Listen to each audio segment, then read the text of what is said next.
Solo Leveling. Fun episode. Yeah. It's like a very good episode. A fucking incredible episode. Episode 3 of season 2. Episode 3 of season 2. So this episode kind of focuses mostly on Jin-woo, like post the Red Gate. Yeah, just doing like a 100 floor tower climb. Just soloing SAO. Yeah. Just like being like, oh yeah, I see Aincrad. I'll fucking get to level 75 here.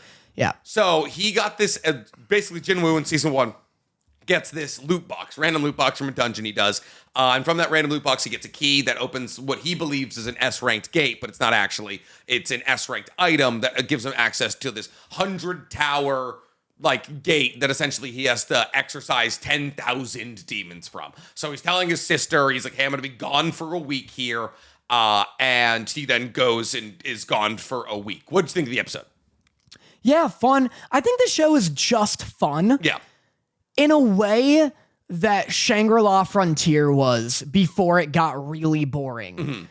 Because this show like keeps up its momentum. It's fun in the way that like watching someone play a video game is fun. Yeah. Where it's like you see him level up and I get a dopamine rush. Like I'm like, oh, he just got +1 agility. Yeah. And it means nothing. Like until it's like level up, here's a new skill. It literally means nothing. Mm-hmm. But it is weirdly satisfying to see him kill a cave of bears or a floor of a dungeon, and he gets some XP out of it. Yeah, exactly, because it's the system. And so there's two kind of boss fights in this episode where, like, one, he's battling against, like, the giant, like hog boss. It's literally the tutorial boss from Dark Souls 1. The hog boss? Yeah. It's literally the fucking asylum demon. I do not remember Dark Souls 1 at all. I think I blacked it out of my memory intentionally. You're talking about Dark Souls or Demon Souls? Oh my God. Yeah, no, like to a T. It like has the club. That's crazy. Yeah, he fights that, and that's cool. I like that it's really fast. That's fun. Yeah, just whipping around. He's like, I do like now that, like, what's cool about season 2 is that we're getting a diversity in how Jin-woo fights, right? Because obviously, like, we're getting the Shadow Army, and so he's, like, working with Iron, he's working with Tank, he's working with Igris, and, like, all of his other, like, bear and soldier people. We didn't talk about this before. What? But him murdering a real-life man. Yep.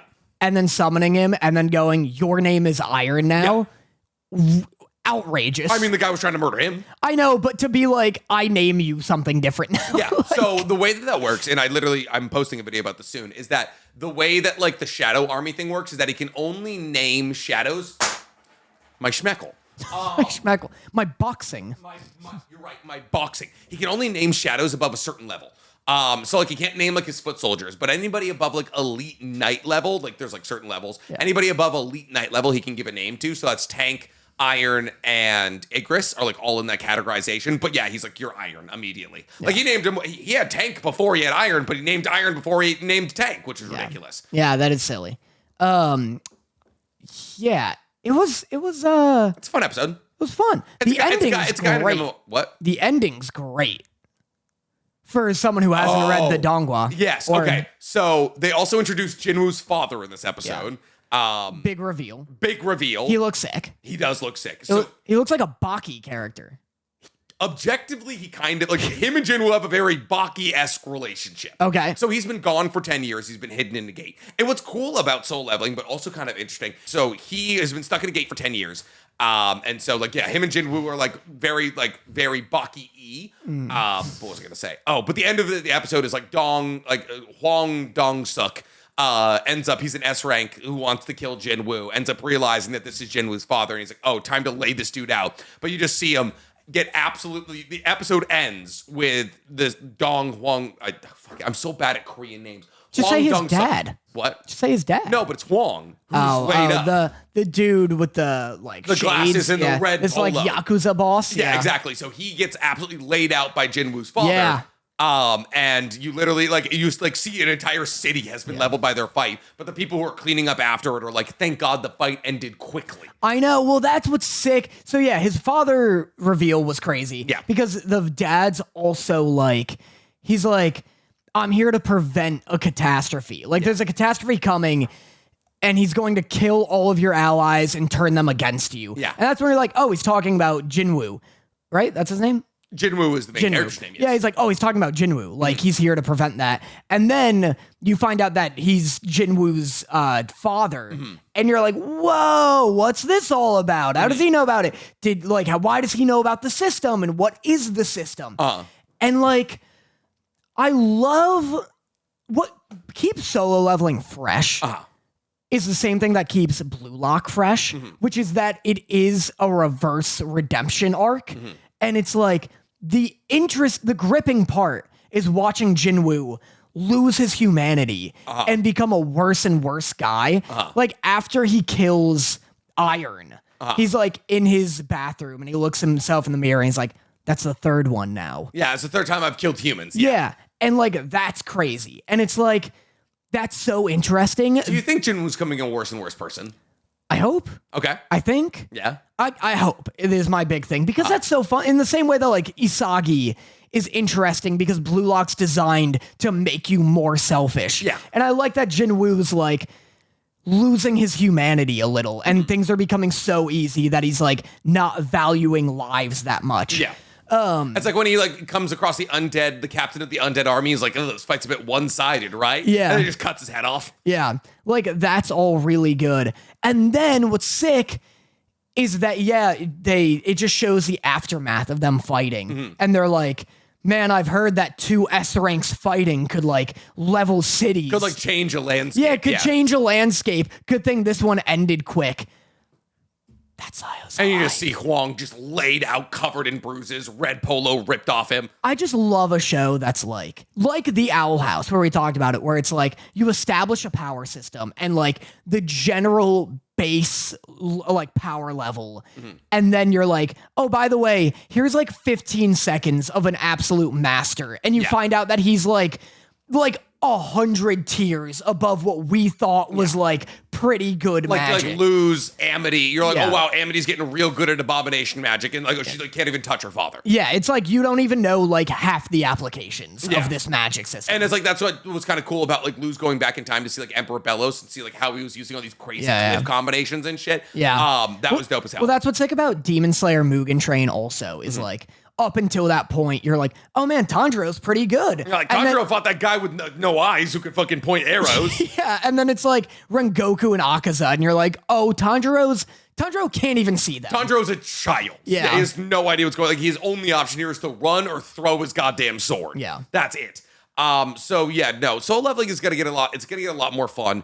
I mean, that's the thing is like we're still like kind of in like the exposition arc here where we're like trying to get Jin-woo as powerful as possible so we can introduce the height of consequences. Yeah. But they started talking about something that is gonna be a big part of the second half of the season, which is the Jeju Island and the flying ants and all of that. Are they actual ants? They are actual ants. So fun. But they're giant actual ants. And is that not stupid? It's stupid. Okay. It's like they're like viewed as like the literal height of calamity, and they're just huge fucking ants. Yeah. But it's like the entire idea is like, oh, ants are the strongest thing on earth, like body weight size. No, imagine if they were giant, right? They'd be impossible to kill. Yeah.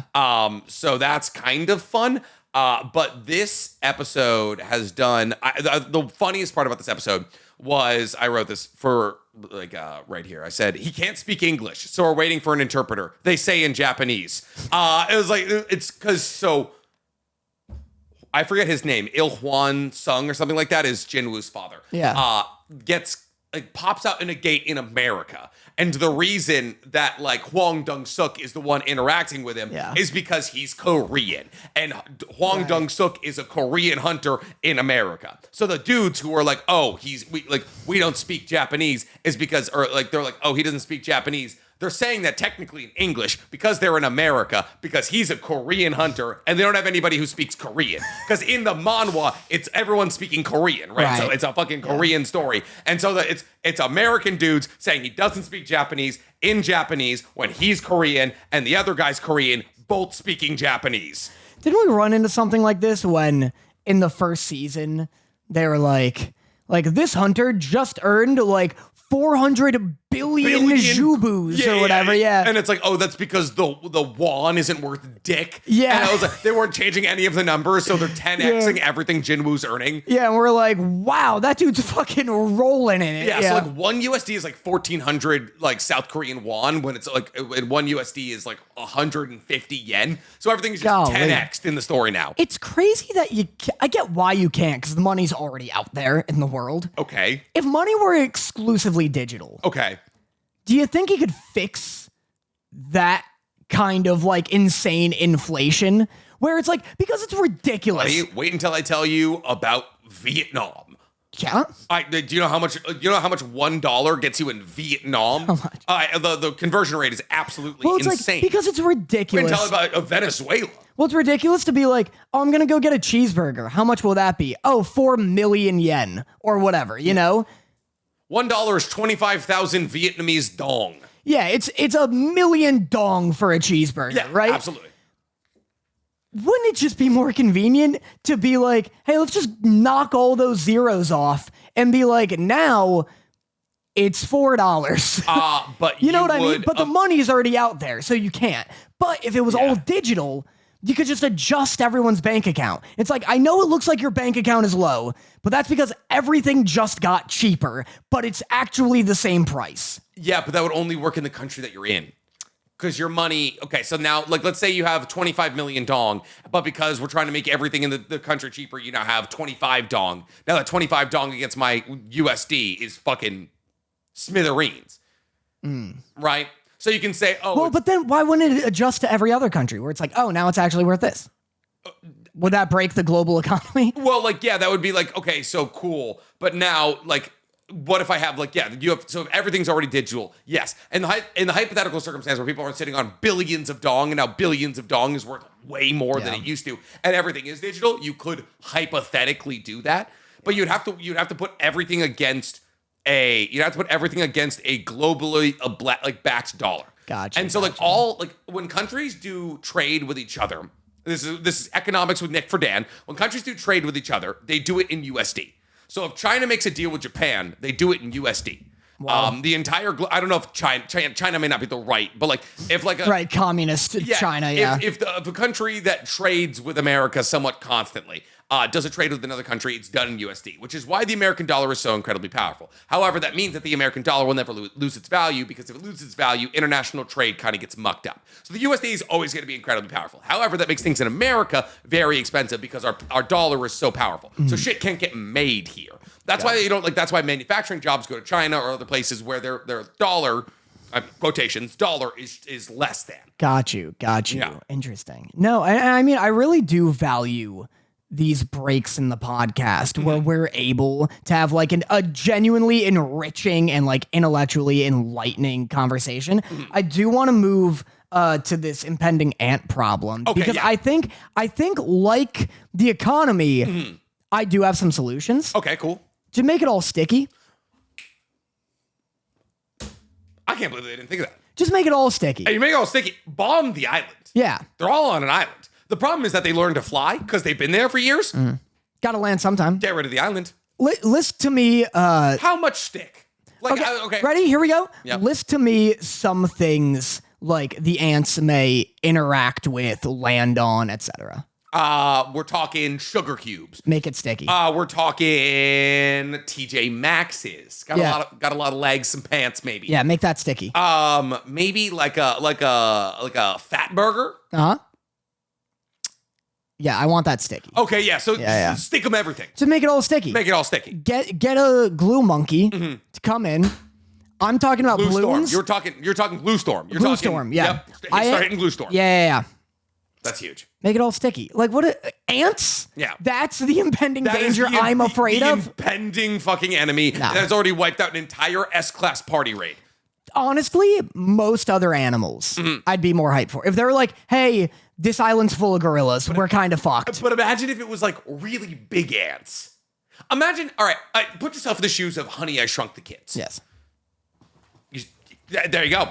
You're Whittle now. Go on. Your baby. Go on. Yeah, okay. Now imagine ant. Now imagine thousands of ants. Now imagine there's a colony of ants. Now imagine they're coming out of the top of that goddamn mountain. Is that a mountain? No. You're making a molehill out of them. Nope. You're making it's an anthill. Right. A lot of ants. A lot of ants. Imagine if ants were bigger than you. Yeah, Terrifying. That's tough. But like, make it spiders. Make it a better animal for entertainment purposes. Spiders is scarier. Spiders is objectively scarier. I guess is the reason because ants. They're Do they think that ants are a more interesting character because they work in colonies? They have like systems, like they literally strategize, and they're like group creatures with spiders. Like it doesn't really make sense to have an island of spiders. Yeah, because the spiders don't work together. They're independent creatures, solitary creatures. And then also you can have a boss, the queen. Yep. You're already. I guess you're that's unpacking why. this whole arc immediately. I guess that's why. I don't like how quickly you've unpacked this entire arc. Like Soul Leveling. Soul Leveling's supposed to be an unpredictable story. Yeah, How dare you? So. How dare you? How dare you unpack this world's most predictable story? Yeah.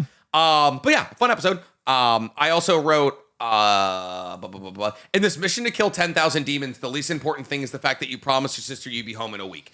Because he's like, oh, gotta leave this dungeon filled with fucking extra dimensional hell demons because I told my sister I'd be back in 7 days, and if I'm not back in 7 days, she'll think I have a girlfriend. Hey man, let's get those priorities straight immediately. Yeah, how about saving your mom of her illness? I mean that is also my last note was I forgot he was doing this for his mom. They don't talk me about too. her much. I thought she was dead. They simply do not talk about her enough for the fact that like it's Jin-woo's sole motivation. How is he not rich enough yet? You'd think, right? Yeah. Because he literally just got 30 billion won building by completing 19 raids. So now Jin-ho can take his like Jin-woo has a building. Yeah. He has an entire building he can sell for like millions and millions of dollars. Which is 40 USD. Which is like 17 cents. And like you can absolutely cure your mother. But like I'm sure the elixir of life is probably a better idea. Yeah, I suppose. I'm excited for an S on S fight. Do you think this will rival JJK? Do I think what? Do you think an S tier on S tier fight will rival something like Sukuna versus Jogo? Also, we get comments saying we compare too many things to Jujutsu Kaisen. It's literally the gold standard. I was going to ask, do you still believe that?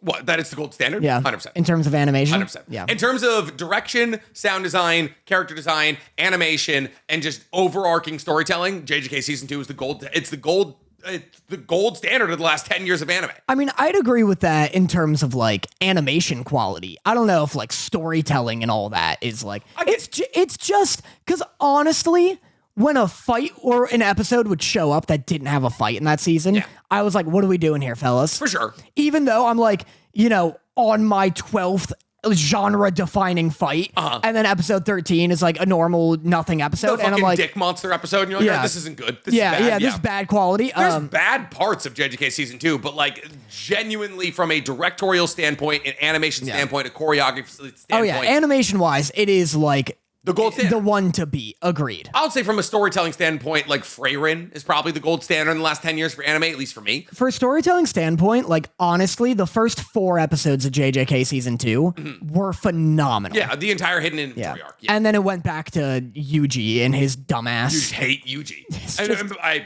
believe it or not, you are not alone in the JJK fandom in that take. Nice. He is by far and away not that fandom's favorite character. It's Gojo through and through. And then Nanami, and then Sukuna, and then maybe Yuji. Yeah. I think they did a final popularity poll at the end of the manga, and Yuji was like top 5 maybe, but not 1 by any means. The end of the manga is good for him, though. You'll like him by the end.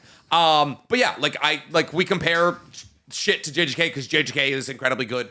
I don't know what else. Like, I would say in terms of choreography, maybe Windbreaker is like close to JJK Season 2. Choreography. You like Windbreaker too much. I like Windbreaker a lot. But like, Even maybe in- Wistoria. Like, Wistoria's also up there. In Castlevania Nocturne, fucking Richter's throwing some hands, and I was like, oh, we're getting close to JJK here. Nocturne is... In terms of choreo. Is as close as you'll get. Yeah. It makes my PP wiggle. Let me ask you a question now, then. Ask me a question. I'm going to ask you a question. I'm going to give you an answer. I'm trying to think of if this question or the inverse is like the more fun one. So if you decide that the inverse is a better one to answer, feel free to do that. Okay. What anime do you think people would vote that the protagonist is their favorite character in terms of shonen, ensemble shonen? One Piece. I think you're wrong. I think you're dead wrong. Okay, who would it be then? In One Piece? I'll tell you right now, One Piece out the gate for me is a bad choice because Brook is my favorite character. You just fucking picked it. Yeah. I tell you right now, we go to an anime convention, and I'm like, do you like One Piece? Yes. Who's your favorite character? 40%. 40%. What'd you do? Okay, so best MC, favorite MC in their universe. If we poll 100 anime fans, which anime do you think those people would say the MC is their favorite character? Is their best character. In terms of shonen ensemble anime. I want to say, all right, so 50% and up, let's say, like you get a majority of people like the MC as their favorite character. It's not Gon and Hunter x Hunter, unfortunately, because Killua is, Killua is definitely more than 50% of the fan base's favorite character. Yeah, that's Kurapika. One Piece How high do you think Kurapika is? in terms of like percentage of Hunter x Hunter fans who like Kurapika's their favorite character, 30-40%.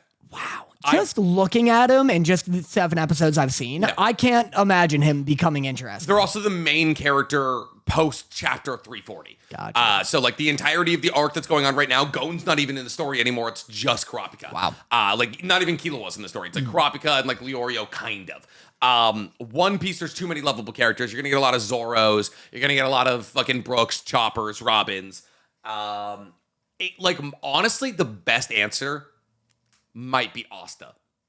I was thinking Asta. Black Clover. Yeah, I don't know. You'd go maybe Mara Leona. You'd get some. I'm trying to think of other people. Yami would definitely take a fair amount of them. Like Asta's a really despicable. Like everyone hates how much he yells. Like in the anime in the beginning, but you get used to it. You learn to love it eventually. Asta's up there. I'm trying to think. You think Attack on Titan? What about Goku?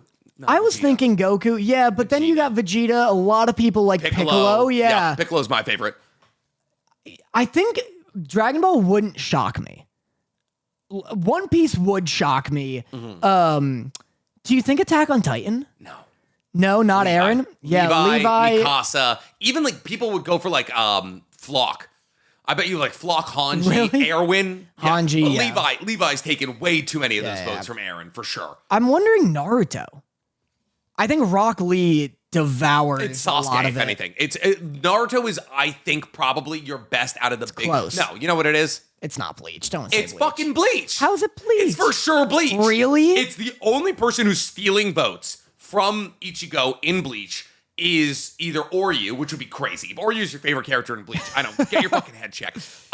It's either Oryu, like maybe Urahara, like Kenpachi Zaraki. Really is the only person stealing votes from. Like if you say if you say Chad, Oryu, Renji, you're a pick me. Like that's pick me energy. Ichigo is.